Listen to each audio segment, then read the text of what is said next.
welcome Subeshini Moodley, who is an associate professor in the Department of Media and Communication at Nelson Mandela University, where she served as head of department from 2017 to 2021, and has recently been appointed as the director of the School for Language, Media and Communication.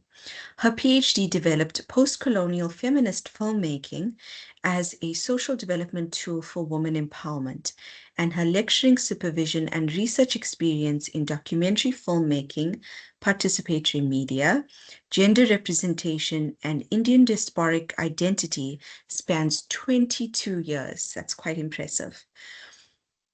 She received Vice-Chancellor Excellence Awards for engagement, creative outputs, and faculty researcher of the year in 2023 and 2024, and completed a teaching advancement at universities, a Tau Fellowship for Innovation in Creative Practice, Teaching, and NRF-funded project in filmmaking as a therapy for GBV survivors. She was also a long list finalist in 2024 for the NIHSS Best Digital Community Engagement Project. So we are very privileged and thankful to welcome Prof here today to share her work with us. And just from my brief conversations with her, I'm quite impressed with how invested she is in her participants' journey and involvement in the process. So this promises to be quite an interesting one. If I can ask everyone to please hold questions until the end, we will have some space for Q&As towards the end. So without further ado, Prof, I hand over to you. You just muted, sorry. No worries. Sorry, we never get used to this. But good afternoon, everyone. And thank you, Sheena, for the introduction. And thank you also for having me at this colloquium. I really appreciate it because this project is something that my participants and I would like to be, to create awareness around.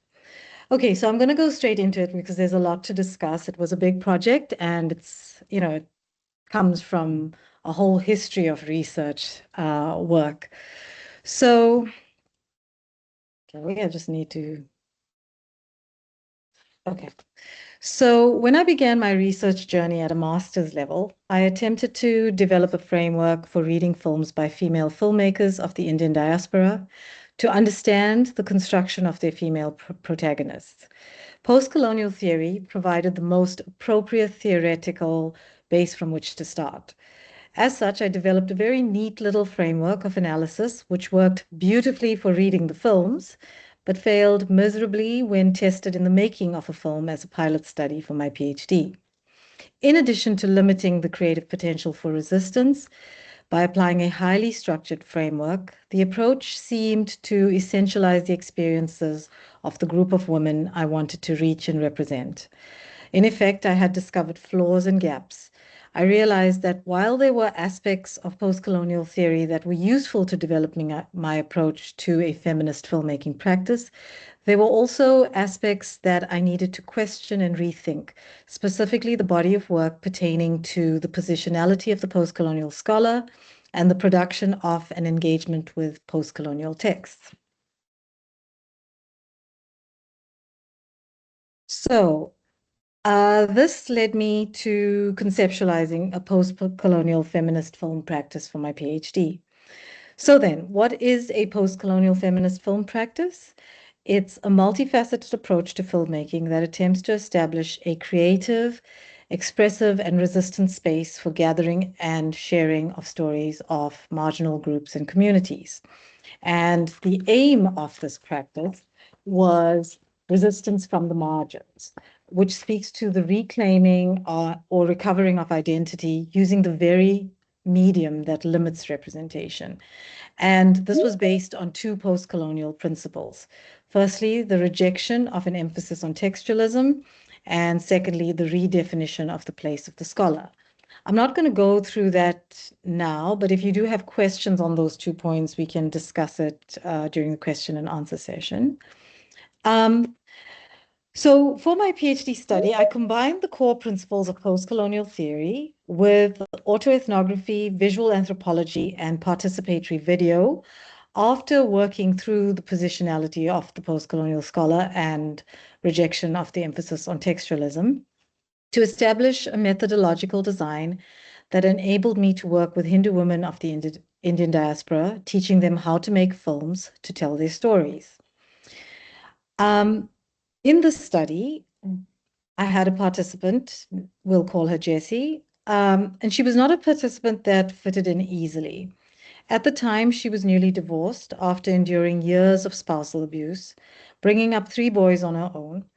And across all of the workshops, she repeated her story over and over again, no matter what we were discussing at any given time. She somehow found some way to go back to her story, and she repeated the same events. But at our final workshop, when we all sat together viewing our unedited footage, we noticed a distinct change in Jessica's mood and physical demeanor. She put her footage on pause, turned to me and the rest of the participants and said, "I don't need to talk about this anymore." Surprised and a little concerned because I didn't want her to feel that we didn't want to listen to her story anymore, I asked her what she meant, and she said that she realized while watching the footage that her life had been so consumed by her negative experiences with her husband that she'd wasted too much time speaking about them, for the very fact that she'd never felt heard. But at that point, watching her footage or rewatching her footage, seeing herself on screen, speaking about her experiences, she felt affirmed. Her story had been recorded, it lives as a document, and so now she feels seen and heard. At the final interview, she described the research process as therapeutic. She felt that in those few months, while working on the project, she'd healed more than she had in the years after her divorce. She asked me to title her section of my PhD, Film as Therapy, and made me promise that I would take my postcolonial feminist film practice further to help women who have suffered trauma. And I only managed to do that in 2022 when I got some NRF funding. I just want to... So filmmaking as therapy began with the aim to use filmmaking as a form of healing for women who have suffered trauma as a result of gender-based violence. Even though many strides have been made in recent decades to promote gender equality in all spheres of life through legislation, institutional support, and civil society initiatives, women, particularly those of color, continue to suffer oppressions as a consequence of patriarchal structures that still permeate all levels of South and Southern African society. These oppressions often take the form of severe and deeply destructive acts of violence, physical, verbal, and/or symbolic, perpetrated against the bodies and minds of women. While legal protection and while legal protection of women and their rights are important, this alone cannot restore women to physical and mental health in the wake of such abuse. There are currently various initiatives and methods of therapy in place to assist women in dealing with the aftermath of abuse, but none entail the extent of re-envisioning one's life that occurs through the participatory process of making a film. This is because such filmmaking, be it through documentary or fictional narrative forms, empowers the participant to tell their story as they would like it to be told. Each stage of the process, through critical reflection and collaborative discussion, invites the participant to consider what they hope to achieve by articulating their story. In particular, who they consider who are the key players or characters in their story, what themes or events are significant to driving the story, and what issues require resolution.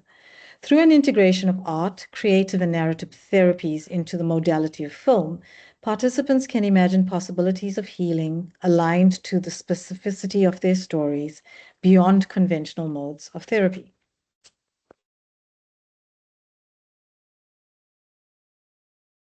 So filmmaking as therapy links to the broad field of art therapy, but has a stronger orientation to the production of a creative output as a form of healing. This nuance is captured by Judith Rubin, who argues that While art therapy is a unique profession that combines a deep understanding of art and the creative process with an equally sophisticated comprehension of psychology and psychotherapy, creative practitioners, example artists, teachers, and researchers, have the ability to provide the therapeutic means through medium-specific activities. Art therapy is a multifaceted field and draws on a variety of creative media to complement the counseling process. Johnson and Anderson argue that therapeutic filmmaking is one such approach. Therapeutic filmmaking has roots in, but is not the same as cinema therapy. Birgit Walls argues that cinema therapy stems from a practice called bibliotherapy, which encourages clients, those receiving psychological treatment or assistance, to interact with texts that might enable them to gain insight into their psyche and the issues they are grappling with.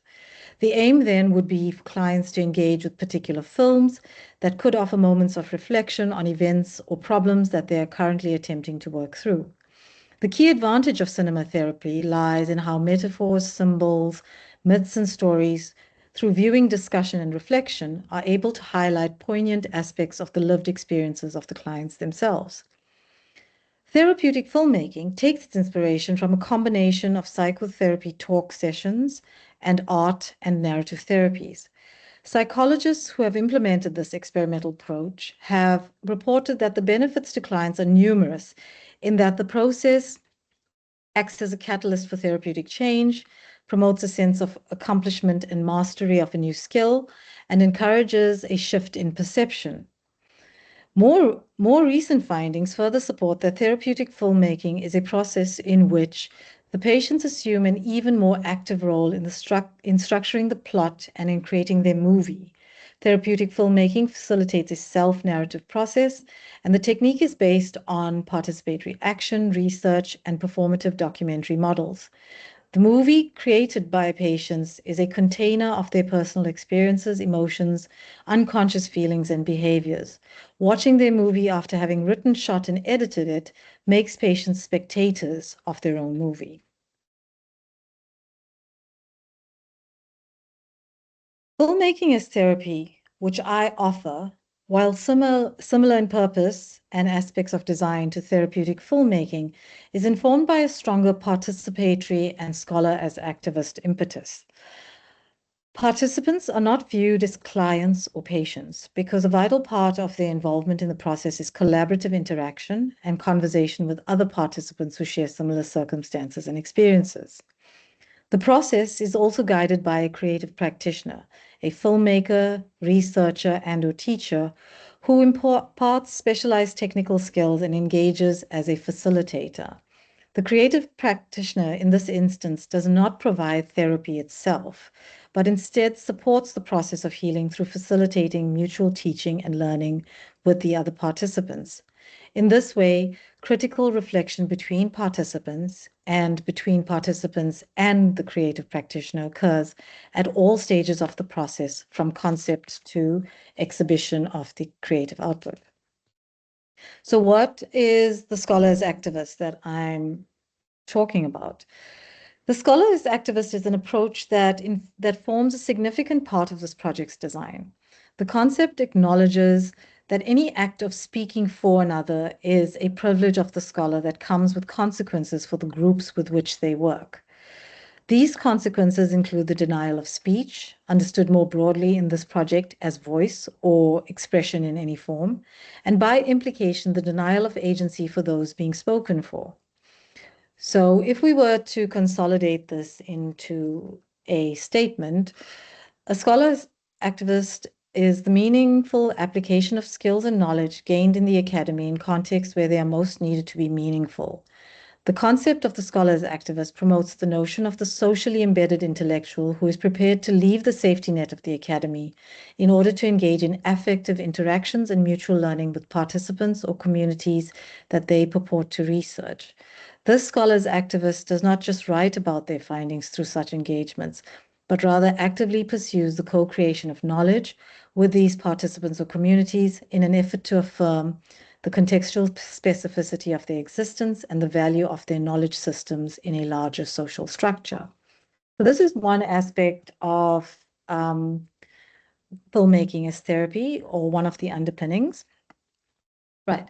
So before I speak about participatory video, which is the other underpinning, I'd like to talk about the process. So there were 7 workshop sessions that we had. So the participants worked with me through 7 workshops hosted during the course of 1 week. The workshops included sessions for interactive conversation, formal instruction regarding the filmmaking process, and mentorship of the participants' work on their film projects. The participants were taught various filmmaking genres, styles, and approaches to constructing their story. It was envisaged that healing and empowerment would emerge through participants learning the techniques of written and visual storytelling. They were taught how to construct and develop characters within specific narratives and contexts, and this afforded them the opportunity to reflect on their own experiences, either through watching and listening to themselves or to the characters that they identified with. The structuring of the narrative, in turn, allowed them to chart a journey for these characters, fictional or not, through which positive transformation could be imagined. In so doing, the production of individual films engaged them in a journey of self-discovery that, in conversation with other women, enabled them to claim a new space of representation for themselves, not previously open to them. The production of the films and further consultative and collaborative discussions around the process, however, continued over the months following the workshop. So even though the workshops covered a lot of content in 1 week, we didn't expect that the films would be produced after the 1 week. So the participants were sent home with the cameras and were allowed to capture footage over the next few months, interact with me and other participants regarding their footage and how they'd like to edit the films, etc. By the end of the project, each participant possessed what they referred to as a work-in-progress film that they could either use as a document of a particular moment in their life for further personal reflection or as the basis for further development initiatives that could assist other women in similar circumstances. Now, I'm just going to quickly exit my slide presentation and play two of the films for you.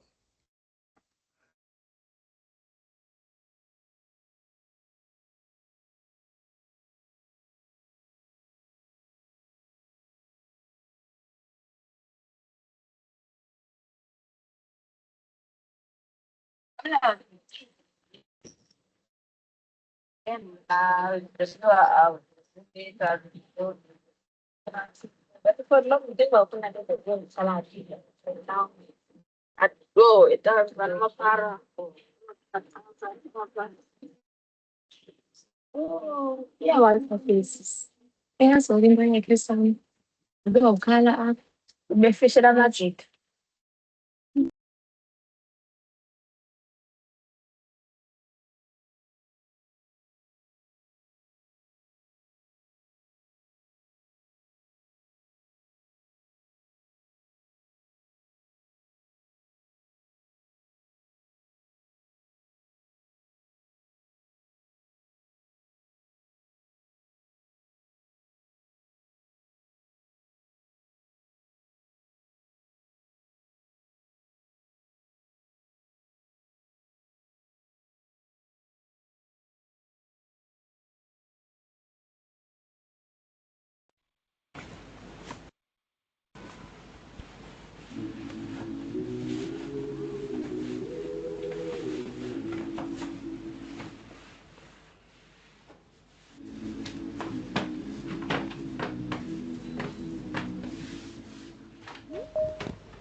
Rape is often misunderstood and minimized in our society.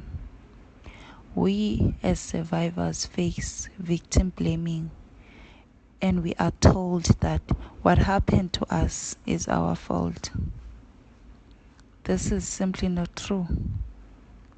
Rape is a violent crime, and the only person to blame is the perpetrator. We as survivors may also be told that we should get over it and that our experience doesn't matter. This can cause us survivors to feel isolated and alone, and can make it difficult for us to seek help, move on, or get justice. Clothing and behavior are not factors that determine whether or not someone will be raped. Another misconception about rape is that it only happens to certain types of people, such as women who are young like me, drunk, or dressed provocatively according to societal norms. Some say that rape only happens in places labeled as dangerous. Well, in reality, rape can happen anywhere, including the places you are familiar and comfortable at. It is important for us to understand the reality of rape and work to dispel these harmful misconceptions. This can help create a more supportive and understanding environment for us victims and makes it easier for us to get the help and justice we deserve.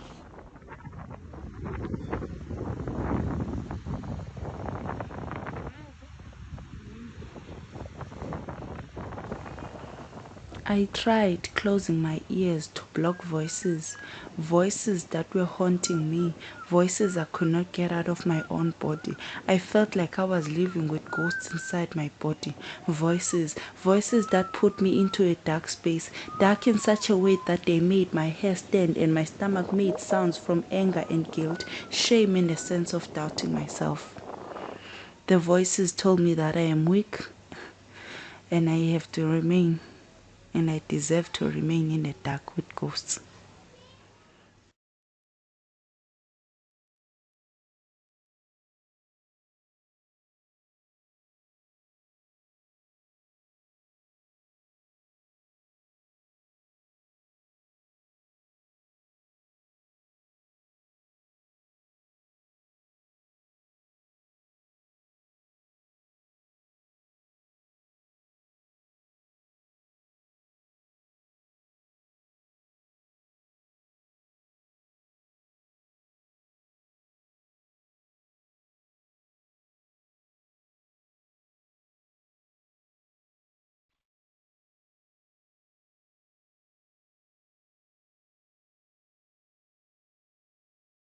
Sorry, Subeshini, I don't think we have audio on this one.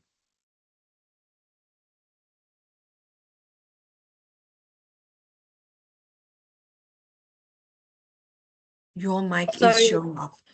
Okay, I'm going to try again. Okay. The other one played beautifully.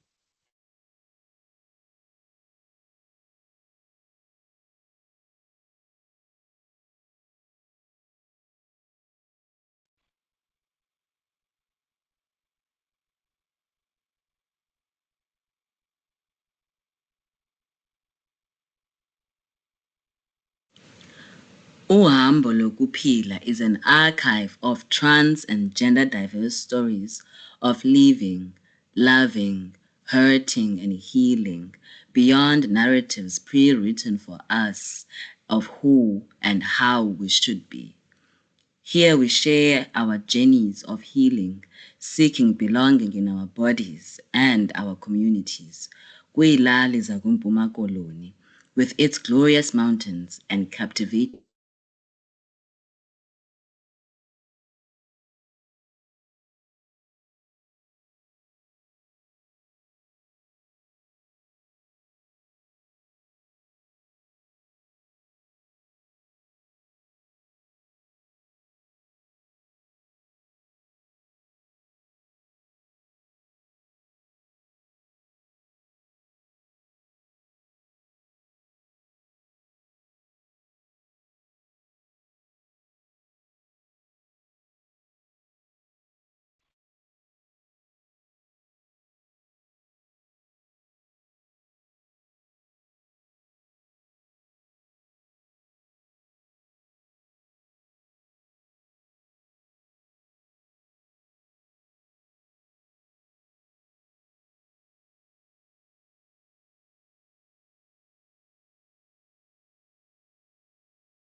Sorry, Subeshini, it was playing fine and then for some reason went off. I'm not sure if it's maybe unmute yourself. Okay. As though my Yes, existence was a that works. betrayal to the cis heteronormative society, forcing me to apologize for my existence.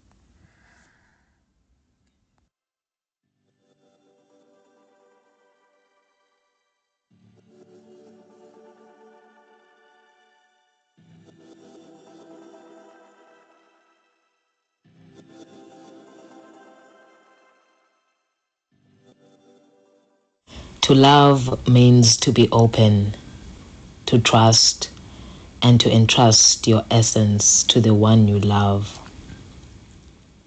When you are faced with your hurting soul, you ask yourself, what happens when your love is used as a weapon against you?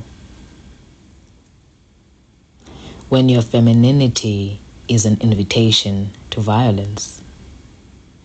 When the perpetrators can reap all that belongs to you in the presence of the one I trusted?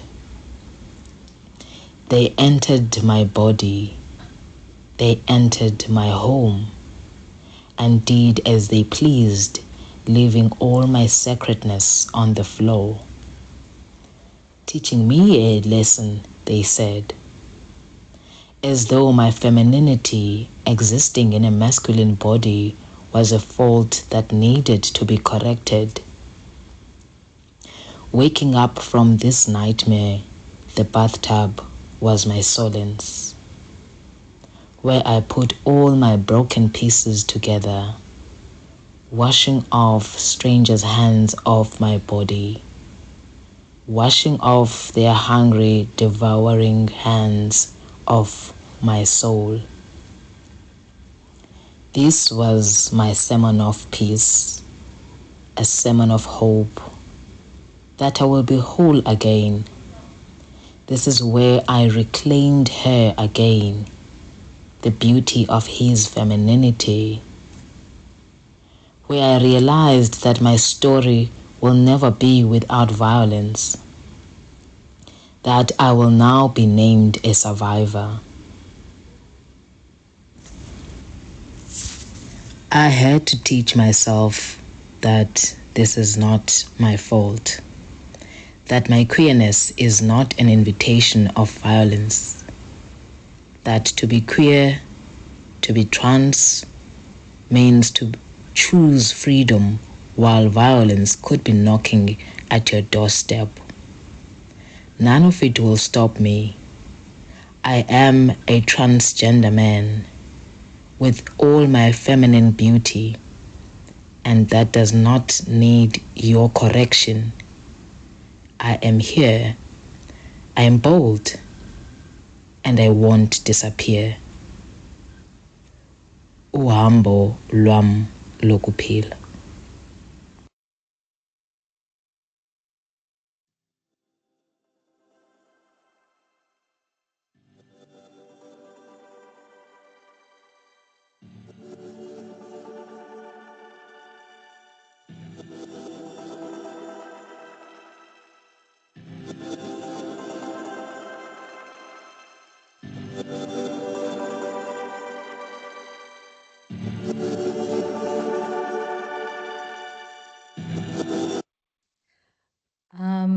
Sheena, I'm going to stop that because I'd like to start discussing one of the films at least, because I'm wary about time.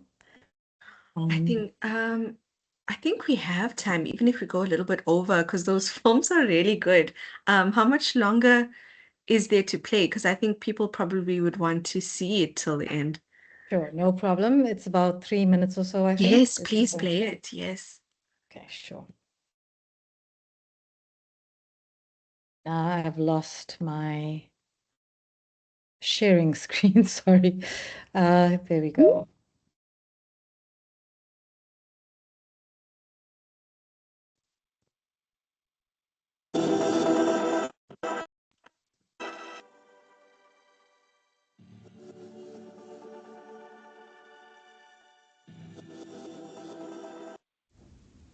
As a young person, queer person in South Africa, ubomi bam has been built by all the words that were meant to destroy me and break my spirit. My queerness has somehow invited those struggling with their own hurt, their own shame, to spew words of hate onto me. Isitabane, imofi, usisibhuti, bathi ndinamadimoni. People have reduced my whole appearance, my expression. To them, I am an it, a thing that shouldn't exist. Their hate is aimed at making me disappear, to erase who I am, so they enjoy their ignorance. They hate us because we are alive, true to who we are. I'd rather be hated than to live in shame. I'd rather have you kill me than to kill who I am. I'd rather be hated than to be palatable to you. It is not that I want your attention.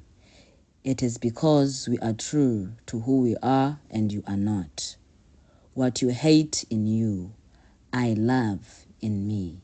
I am queer and I am beautiful. Yeah, ndiyakuva siya mntanam uba yamkelwe ndim igqityiwe. Qha ifiye yam lihlabathi. Heyi, aligezi ihlabathi. Liza kukupheka likophula ke mntakaba, uzube uredi ke.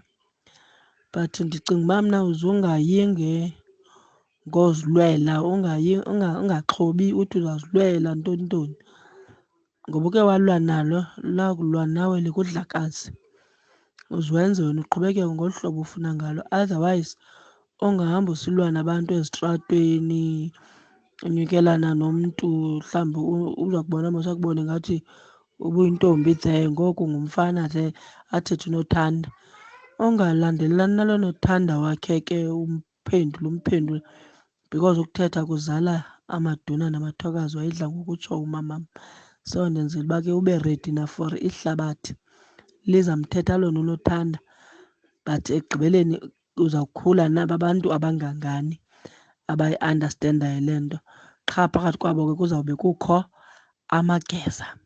Ndizama ukuthi ke uzube ready na for ihlabathi. Xa lisithi ligeza ube uyazi uba awuphethanga zikrweqe, qha wazi le nto uyaziyo ngawe, qha qwaba.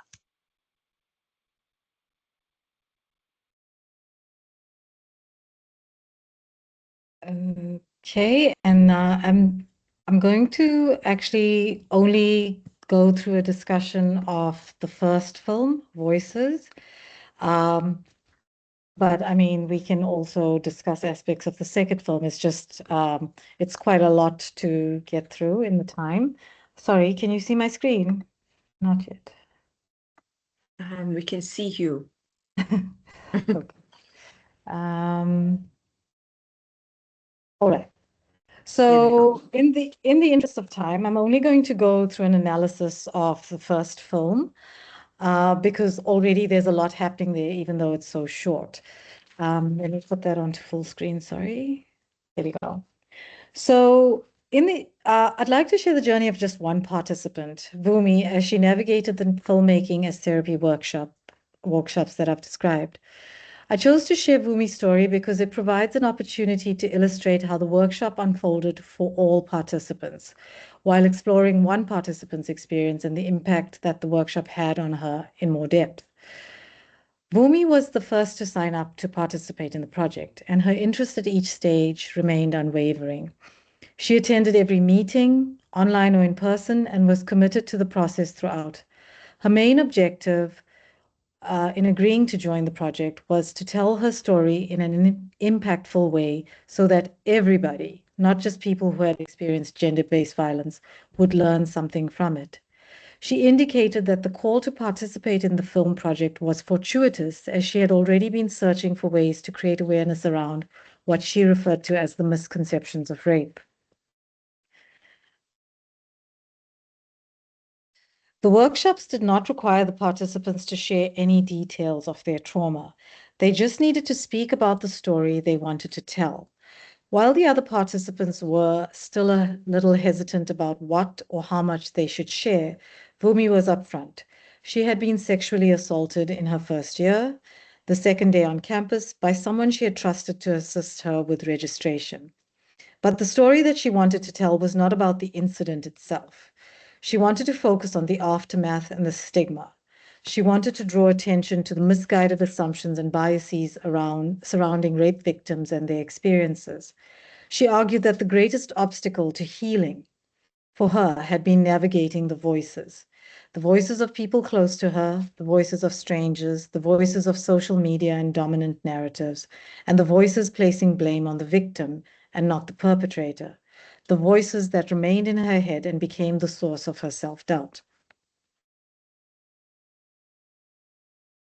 To conceptualize her film, Vumi drew on the first day of workshops where participants were taught how to write creative pieces that would inspire or serve as impetus for their stories. Lessons covered short story writing, poetry, treatment writing, research, script plans, and script components.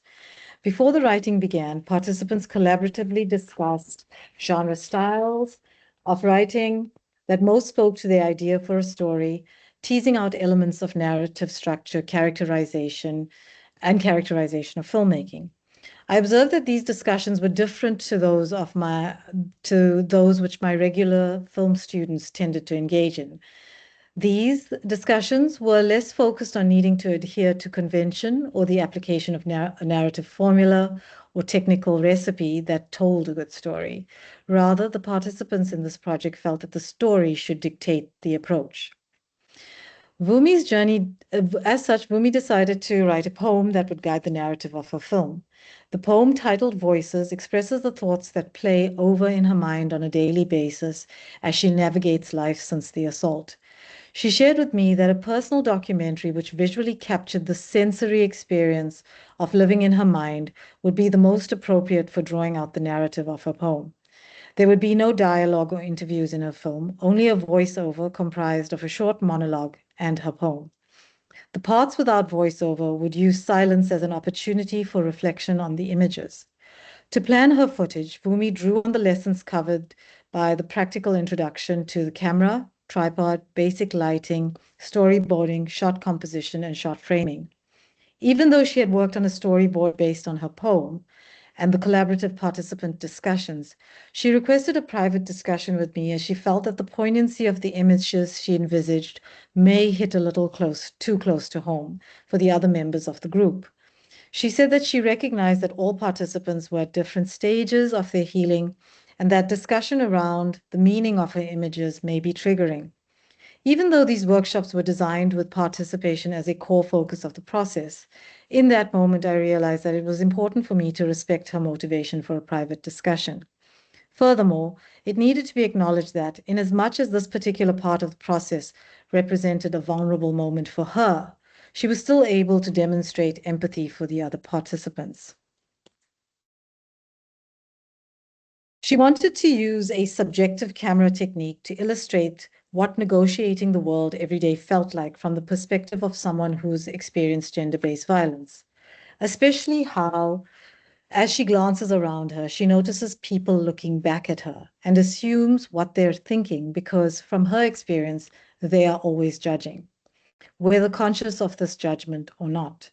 She included shots of empty spaces as well. That is, spaces not occupied by people, but spaces that are nevertheless wrought with meaning and emotion for her. For these shots, she walked through the campus and recorded footage of spaces that are supposed to offer a way out, like exits and escape routes, but that are always inaccessible, in other words, locked or closed. This footage, she explained, expressed feelings of being trapped by both people's judgments and assumptions and her own thoughts and memories. The abstract visualization of these shots, together with the moments of silence, reveals the complexity of layers of narration in her story. In working through her trauma, Vumi moves beyond just telling her story through voiceover and explanatory visuals to actually inviting her viewer to feel with her through sensory visual metaphor and that which is not spoken. Following these images, Vumi wanted to capture the isolation and insecurity inherent in simple daily activities since the assault, like deciding what clothes to wear. Wrapped in a towel in the privacy of her bedroom, she tries on different items of clothing in front of the mirror.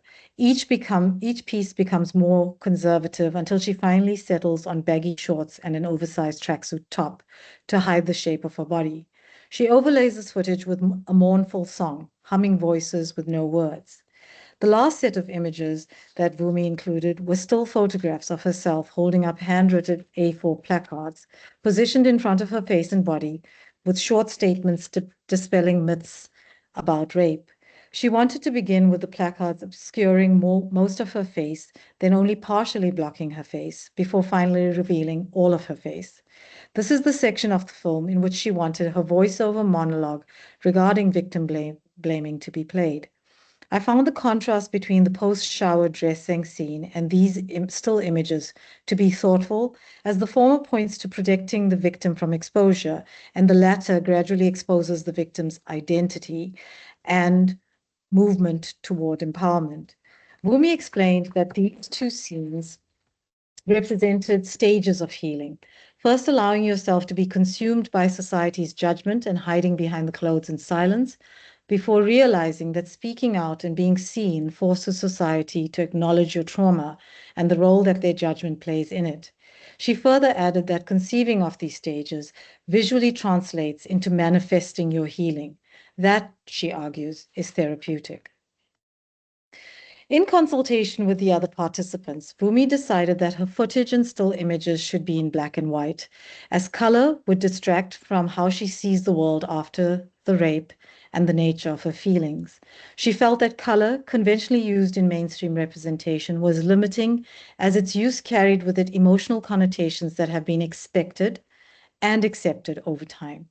She argued that viewers would assume that these emotions were attached to her experiences, especially since she wanted audiences to experience her world as devoid or drained of color, as filled with emptiness, isolation, fear, and shame. On completion, Vumi's film was screened at an event that was attended by GBV survivors, support group members, counselors and coordinators, student counseling psychologists, social workers, the Nelson Mandela University Transformation Office staff, and external GBV organizations. There were many emotional responses from attendees who identified with both the trauma expressed and the challenges of the healing process that emerged in her film.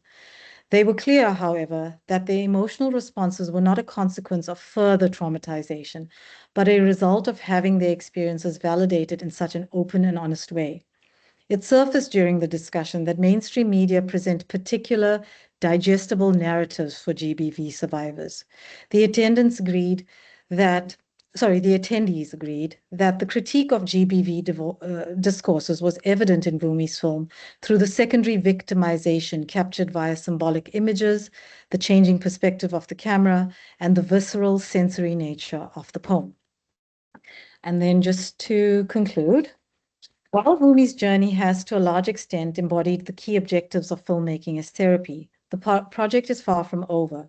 The process, in addition to review and evaluation for areas of improvement, is open to application in other contexts of trauma with different groups of people. Vumi, too, has expressed a keen interest in being involved in future projects in which she would like to assume a stronger role as a facilitator in visual storytelling techniques. This project clearly showed that scholarship can be applied to contexts of social engagement. Self-representation can challenge dominant narratives that are silencing and othering. The role of communal experience can decolonize the process of how we make and speak about filmmaking and healing, and how filmmaking as therapy establishes a new area of art and creative narrative therapies. I thank you for listening.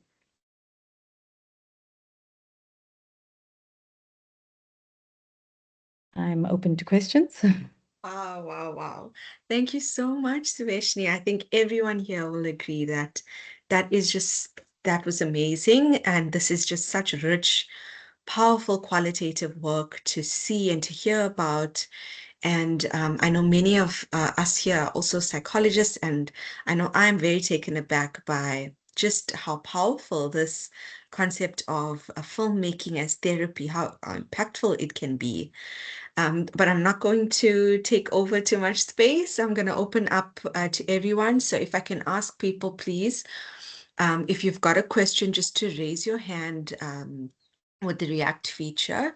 And those who would prefer to maybe type a question in the chat, then I will relay the question out to everyone. So I'd like to open up to the audience.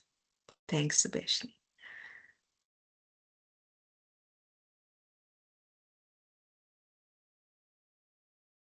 I apologize for all the technical issues. Sorry. It really wasn't that much. It was fine. And I think everyone enjoyed watching the videos. Whilst we're waiting, could I maybe ask you, has there been any further discussions around taking this concept of filmmaking as therapy forward into practice, into creating maybe a therapeutic model? Yes, but there hasn't been time.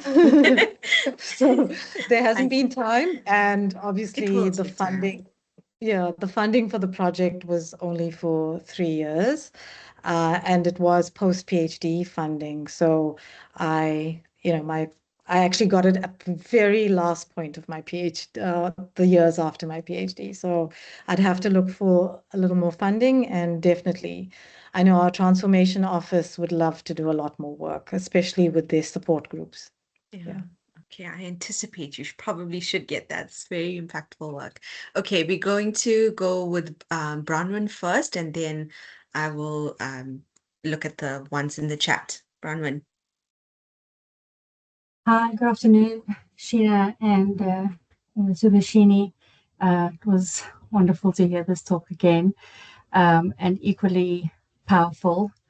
And one of the things, and I think you sort of answered it at the end or at the tail end of your response to Sheena's question, but I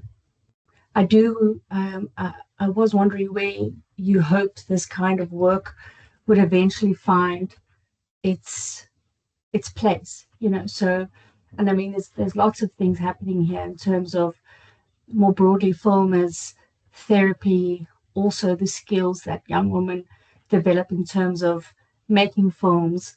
Then there is the therapeutic part where they are not only making the films, but then also making meaning of it. And so one of the things that came to mind, as I was watching this, was whether they had some more traditional experiences of therapy after the events that had occurred, and whether they could reflect on those experiences versus these, and then with sort of in that line of thinking where you would hope this work could be made accessible as a form or process for people who are navigating this. So you mentioned that the Transformation Office is interested in using this with their support groups, but where else ideally would this kind of work, where you'd want to see it located if we're thinking about sort of scale in a way. And I'm just thinking out loud, but I wondered if you could say something about that. So, Sheena mentioned sort of just establishing it as a model. I'd love to do that because I was very wary of the fact that I'm not a psychologist. It is something I'd like to be when I grow up. I'd love to be a psychologist. That's the other career trajectory I had in mind. But I was very wary of the fact that I wasn't a trained psychologist, but I would love to take this forward as a model that can be used by psychologists as well. And again, I would not provide the therapy, but I'm definitely there to provide the skill and the stuff that goes alongside it. In my research, I realized that psychologists who do provide sort of art therapies get trained in the area of whatever art therapy it is.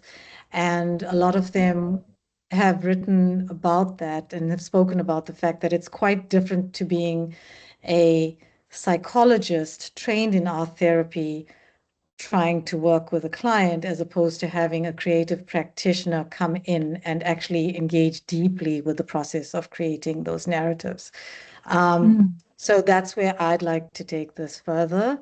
And especially since whoever's worked with this on me, I've had such positive response.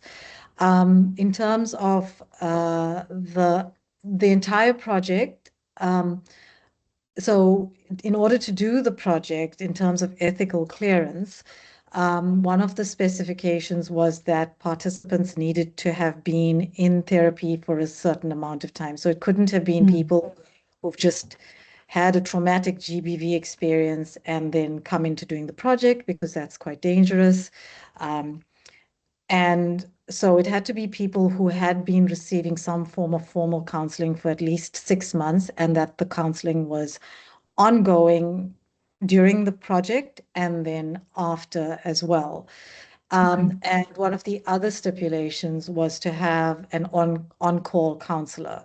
And we did have an incident where one of the participants felt extremely overwhelmed on one of the days.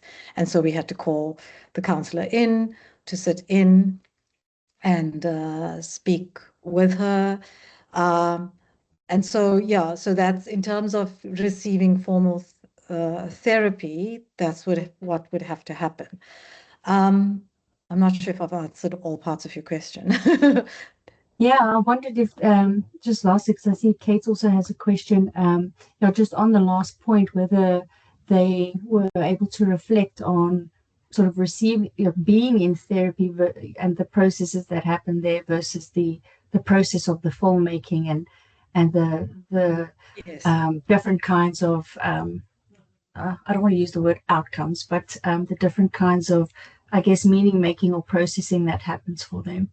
Yeah, but we didn't get to discuss too much of that, but they did feel that there was a distinct difference. While the talk therapy helped immediately and helped to understand the nuances of their experiences, being able to actually, sometimes they don't always have the words. I know they wrote poems and they wrote monologues, but sometimes thinking about that in relation to the visual images actually helped the words, the expression.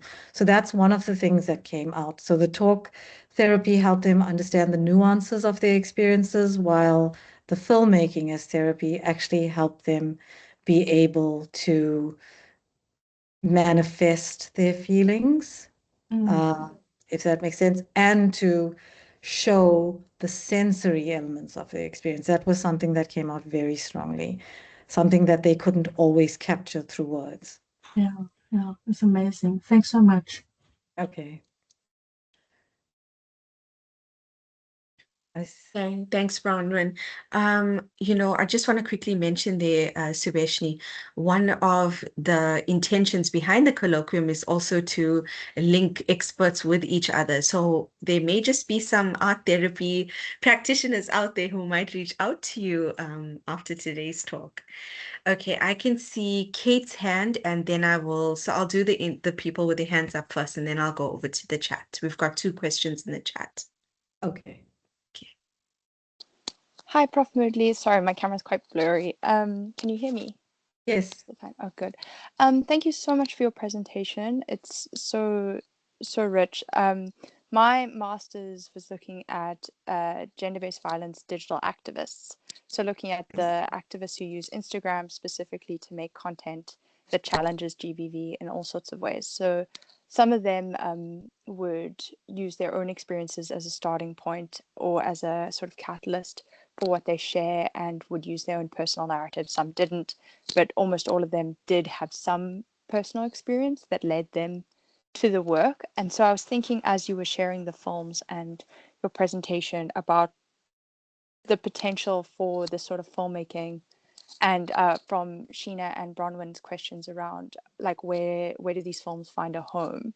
Like, there's this temptation that they need to have a permanent archive that's publicly accessible. But I don't know, I feel a lot of tension around it, because a lot of so I did interviews with activists, and they shared their narratives around their experiences of their activism online. And a lot of the negative experiences they had sort of emerged from being present on social media, and having their stories so publicly accessible on social media, where it wasn't a safe, contained environment in which people with good intentions, or even just patience and grace and having a proper conversation, where obviously you're exposed to the whole breadth of humanity and bots and all the problems of social media. So I'm just wondering if the temptation to have a permanent archive is one we should resist, and perhaps that archive should be more private, in the sense of saying, well, use it within as a model, use these films for practitioners, for future engagements, for workshops, but maybe not on social media, or not on YouTube, or in any sort of like public environment. And I'm wondering what your thoughts are on that. So this is something I discussed with the participants. There is a strong temptation for a digital archive, for it to be housed somewhere where people can access it all the time or when needed, but not so, yeah. So the interesting thing with this project is, I went through the whole ethical clearance and a lot of it is, how will you protect the participants? This is a vulnerable group, etc. But yet the people that were involved in the group, only one said she may not be comfortable with it being shared. But the rest were all like, no, we want it to be seen. We want people to see this. And I said, well, there could be quite a backlash, but I think a lot of them felt that the awareness was more important than the backlash, and that they felt that they did not have access to so much, and that if only they could see someone else who had been through this, if only they could have known that they're not alone, it would have helped a lot. So I'm not sure, but this was just with my small group of people. But then other sort of organizations and stuff that were interested in this model also did ask for a digital archive that they could actually just go to show people in their support groups and to show people. And then other stuff also, the organizations also asked for other stuff. Well, maybe videos with participants on how they overcame stuff. So not as much about the experiences, but how they dealt with, overcoming the situation. And they thought that maybe an archive of that kind of, those kinds of films might be more useful. So I'm not sure if that answers your question, but definitely with my group, they wanted it to be seen. They wanted people to know. And I was just saying to Sheena, every time I present this, I always message them to let them know, I'm going to be showing your stuff, or I'm writing about your stuff. Are you still okay with it? And they're always like, yes, that's fine. So yeah. So just to follow up, so have you created a digital archive of some kind, or? Not yet. Not Okay. yet. But I will definitely have to look into it. As I said, time and also funding at the moment is an issue. Yeah. Yeah, I think just reflecting on my participants' experiences is, I would be wary of the social media platforms that are available Yes. now. Yeah. And perhaps something more formalized, like a website that is Yes. very accessible, but isn't as algorithmically defined would be a safer but more publicly available platform. Yeah, just because a number of my participants shared that they would get picked up on the wrong algorithm, and then they'd have a lot of anti-feminists, for example, targeting them, and even someone being doxxed and having their personal information shared because they had said something, you know, and I think these are often consequences that normal people don't think about when sharing their stories. But yeah, I think it would be amazing to have it available in the best way possible. So one of the organizations actually recommended a website of digital narratives. Yeah. Exciting. Thank you, Prof. Moodley. You're welcome. Thanks so much, Kate. There's a lot to think about there in terms of you want to publish and the participants seem to have this overwhelming need to be heard, which is clear, but a lot of things to consider on how to make this publishable. Okay. Can you look at the two questions in the chat, Prof, by Marnus? Maybe just answer them one at a time. To what extent? I'll just read it for everyone at home. So it's, to what extent were participants involved in the post-production and editing process? And if that wasn't part of the workshops, how did you navigate the editorial decisions on their behalf? So editing was part of the workshops. They were taught.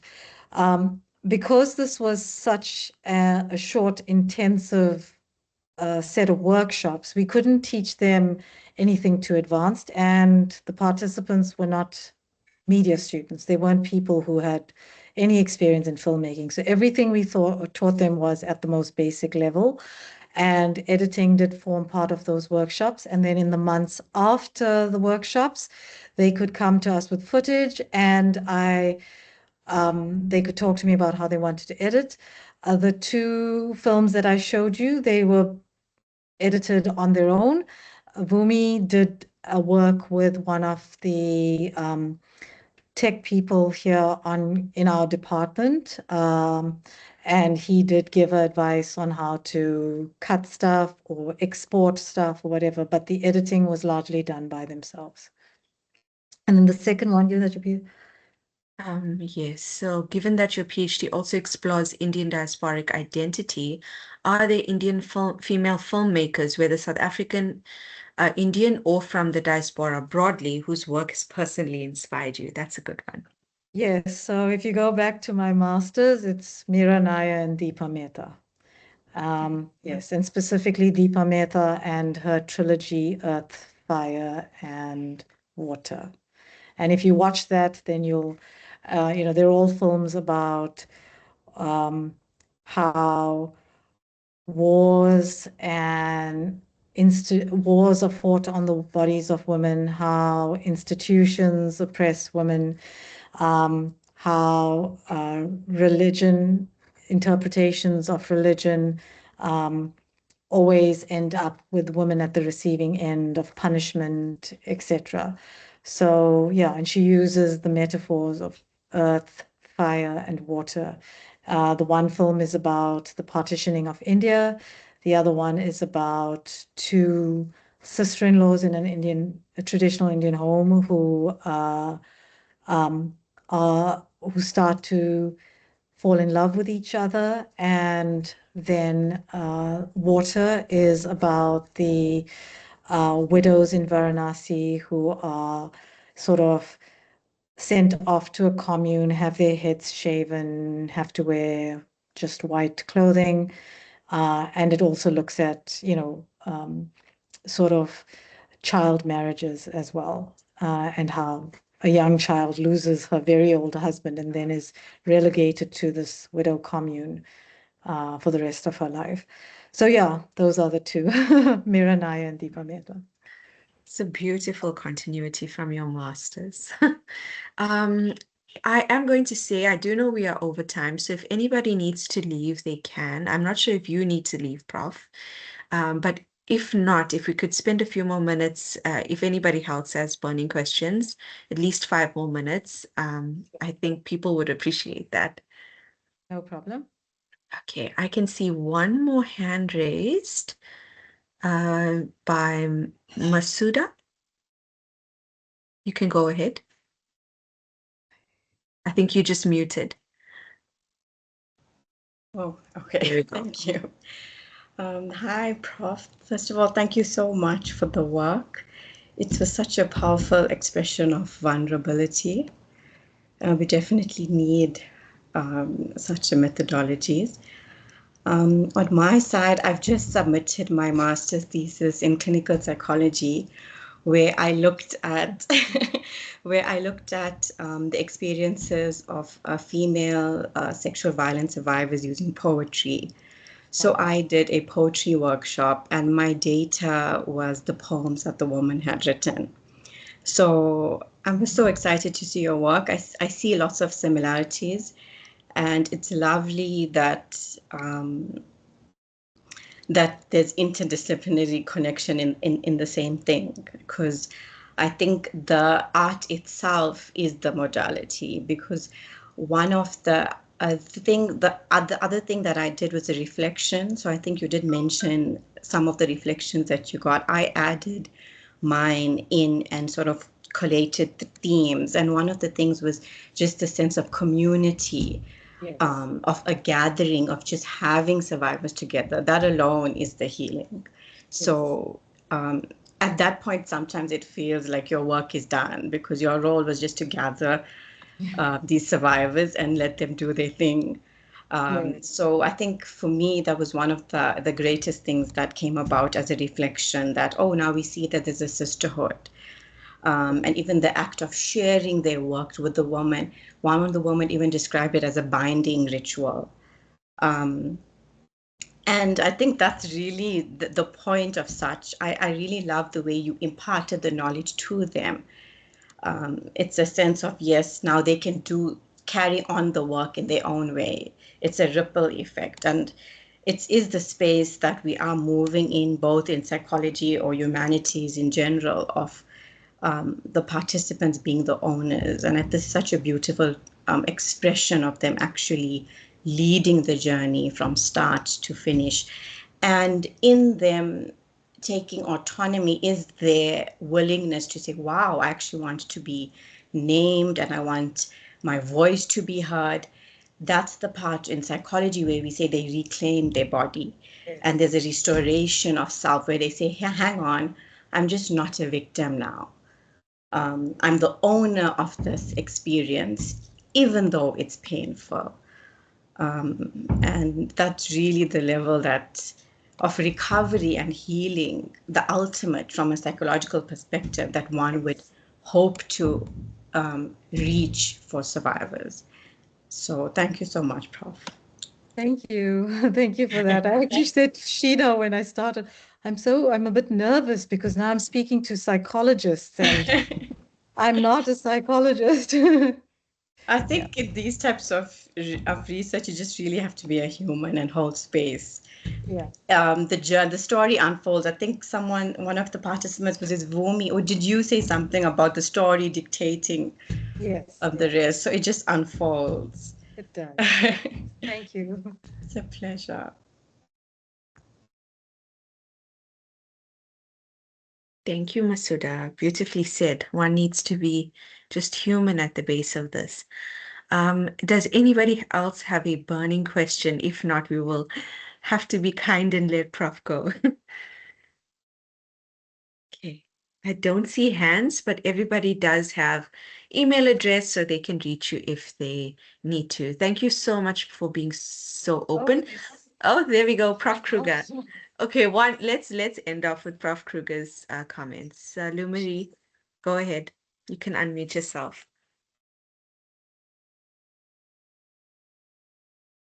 I think you just muted Lou Marie.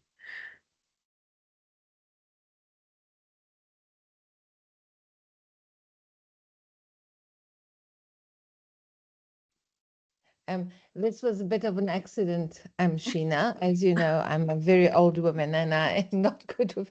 So I actually just wanted to put a comment to just say what a beautiful, beautiful colloquium. And I so enjoyed it, and I wish we could go on with this conversation. If I was polite, I would have put it in a comment, but sorry, I then put up my hand. But thank you. I really love this colloquium. It was lovely. Thank you. Thank you so much. Okay, thanks so much, everyone. And thanks so much for being so open and for sharing today, Subeshini. I'm going to stop there. All right. Thank you. Bye, everyone.